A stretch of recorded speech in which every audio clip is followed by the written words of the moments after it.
সিলেট স্ট্রাইকার্সকে অল্প রানে আটকানোর পর ব্যাট হাতে দারুণভাবে দলকে পথ দেখালেন তামিম ইকবাল খান। জয় তুলে নিয়ে রংপুরের পর দ্বিতীয় দল হিসেবে প্লে অফ নিশ্চিত করল ফরচুন বরিশাল।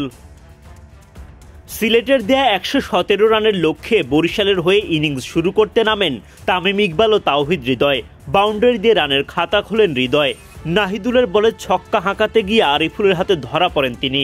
মাত্র ৬ রান করে বিদায় নেন এই ব্যাটার। এরপর দাউদ মালান উইকেটে এসে মাত্র ৯ রান করতে পারেন। সুমন খান তোলেন মালানের উইকেট। ২ উইকেট হারানোর পর মুশফিকুর রহিমকে সাথে নিয়ে দলের হাল ধরেন অধিনায়ক তামিম। তাদের জুটিতে জয়ের পথ খুঁজে পায় ফরচুন বরিশাল।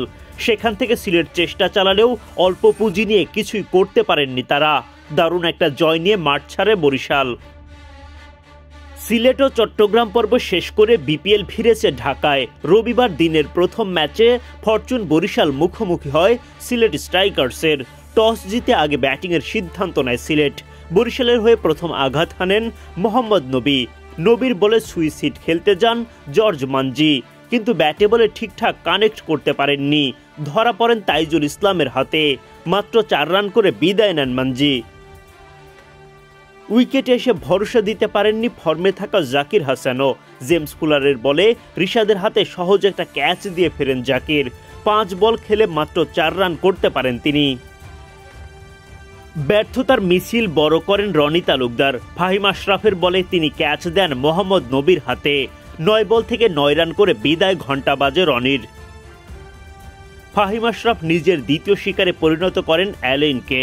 তখন দৌড়ে গিয়ে চমৎকার একটা ড্রাইভে চোখ ধাঁধানো সেই ক্যাচটা নেন মাহমুদুল্লাহ রিয়াদ।